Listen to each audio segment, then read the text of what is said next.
Welcome, ladies and gentlemen, to a Hogwarts Legacy video.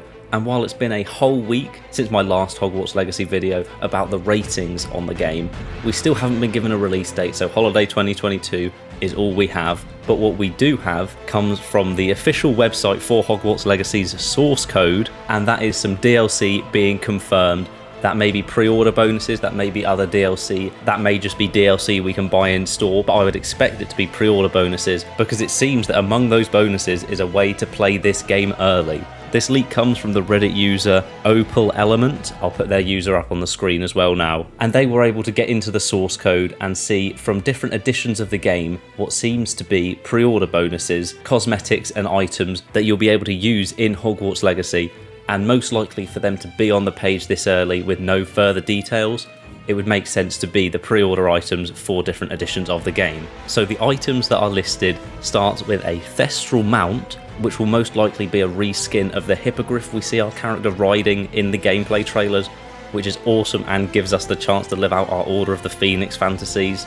All we need now is the ability to fly straight to the Ministry of Magic, and this game might actually be perfection. And if we're getting flying animal reskins, hopefully we get multiple different broomstick options, whether they're just reskins or if they have different attributes, different agility or straight up speed, or if there is actually Quidditch included in the game, maybe durability so that you don't get knocked off your broom so easily, but that's pure speculation. It would be awesome to see what number Nimbus was around in the 1800s, and then, I mean, if they could just break canon completely, give us a Nimbus 2000, a 2001, and a Firebolt. I mean, who doesn't want to try out the Firebolt? So hopefully the Thestral mount is just the beginning of the different animals or objects that we could use to traverse the entire map. Next up we have the Dark Arts Cosmetic Pack, the Dark Arts Battle Arena, and the Dark Arts Garrison Hat, which all seem to be fitting under the same umbrella, will all probably come under the same edition of the game, all together in a little bundle for you. But this is more examples of how you're going to be able to customise your character,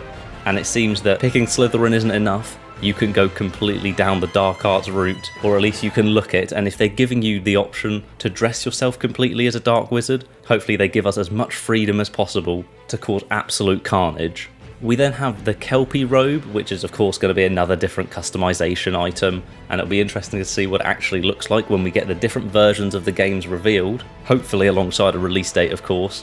There is a floating ancient magic wand with a book, which if there is a more expensive version of the game, maybe the floating ancient magic wand with book is actually an item that will get delivered to you with a physical edition of the game, which would be really cool because otherwise in-game just a floating ancient magic wand with a book just seems like something you'd have on a mantelpiece or on a desk, so that would just be something to keep in your common room, I guess. If it's not going to be something that you can physically hold in the real world alongside your copy of the game, then I guess it would just be a small cosmetic item to sit next to your bed, in your common room or in the room of requirement as a very small cosmetic item. But it would be very cool if we had an actual magic wand with a book, Hogwarts Legacy themed and all, to own physically. And before we get on to the early access, there is also the Steel Case, which has come with previous Warner Brothers games. Back 4 Blood and LEGO Star Wars The Skywalker Saga both came with steelbooks, and in America they were a Best Buy pre-order exclusive. I'm not sure where you had to order them in the UK, and it may not be Best Buy this time around, but it seems like the Steel Case for your game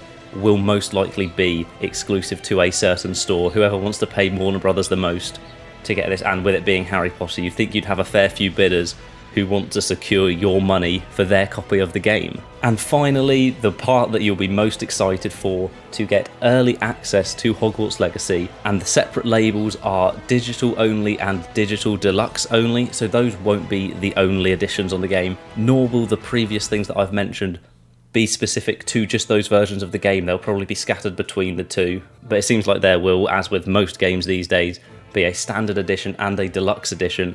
At the very least, maybe the floating wand with the book will be an even larger edition that will cost even more money, but under at least one of those editions of the game is the opportunity for us to play the game 72 hours early. There's 72 hours early access to the game, which is 3 whole days early access to the game. So best believe that when they announce these officially, the pre-orders will go through the roof, because who doesn't want to get their hands on this game as soon as possible? And by pre-ordering, it doesn't say whether it is just the standard or deluxe edition, but you would hope just by pre-ordering the game you can get 72 hours early access. It feels like a bit of a bad move from Warner Brothers to hide early access behind a deluxe edition to make you pay that much more when they're securing your purchase anyway, but it's not completely out of the question. We'll have to wait and see whether the deluxe edition is the only one to give you early access, or your standard edition might as well.